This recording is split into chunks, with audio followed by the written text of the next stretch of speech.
Hello friends, നമ്മുടെ പുതിയ വീഡിയോയിലേക്ക് എല്ലാവർക്കും സ്വാഗതം. നമ്മളിന്ന് തയ്യാറാക്കുന്നത് പൈനാപ്പിൾ കൊണ്ടുള്ള ഒരു സ്പെഷ്യൽ ഐറ്റമാണ്. അപ്പത്തിൻ്റെ കൂടെയും ചപ്പാത്തിയുടെ കൂടെയൊക്കെ കഴിക്കാനായിട്ട് ഇത് സൂപ്പർ ആട്ടോ. അപ്പോൾ നമുക്കത് എങ്ങനെ തയ്യാറാക്കുന്നതെന്ന് നോക്കിയാലോ. അപ്പോൾ നമ്മുടെ റെസിപ്പി തയ്യാറാക്കാനായിട്ട് ഞാനിവിടെ കുറച്ച് ഉപ്പ് എടുത്തിട്ടുണ്ട്.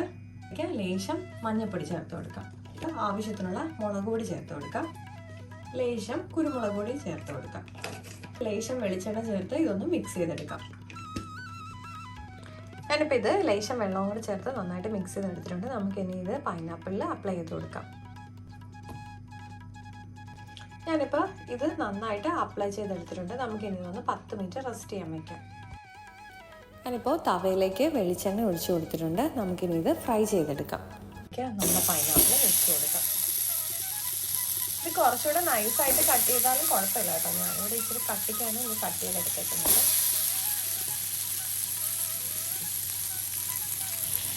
നമുക്കിനി ഇതൊരു മീഡിയം ഫ്ലെയിമിൽ ഇട്ടിട്ട് ഒരു 10 മിനിറ്റ് കുക്ക് ചെയ്തെടുക്കാം. ഇനി നമുക്ക് ഇതൊന്ന് മറിച്ചിട്ട് കൊടുക്കാം. ഞാനിപ്പോൾ ഇത് മറിച്ചിട്ട് കൊടുത്തിട്ടുണ്ട്. നമ്മൾ നേരത്തെ ചെയ്ത പോലെ തന്നെ നമുക്കൊരു 10 മിനിറ്റ് ലോ ഫ്ലെയിമിലിട്ട് കുക്ക് ചെയ്യാം. അപ്പം നമ്മുടെ പൈനാപ്പിൾ തവ ഫ്രൈ ഇവിടെ റെഡി ആയിട്ടുണ്ട്. അപ്പോൾ എല്ലാവർക്കും ഇഷ്ടപ്പെട്ടിട്ടുണ്ടെങ്കിൽ ട്രൈ ചെയ്ത് നോക്കണം. ചായയുടെ കൂട്ടിക്ക് സ്നാക്ക് പോലെ കഴിക്കാൻ ഇത് ഭയങ്കര നല്ലതാണ്. അതുപോലെ തന്നെ നമ്മൾ അപ്പത്തിൻ്റെ കൂടെയും ചപ്പാത്തിൻ്റെ കൂടെയൊക്കെ സൈഡ് ഡിഷായിട്ട് യൂസ് ചെയ്യാവുന്നതാണ്. അപ്പോൾ എല്ലാവരും ട്രൈ ചെയ്തിട്ട് കമൻസ് ഫീഡ്ബാക്ക് വഴി അറിയിക്കാൻ മറക്കല്ലേ.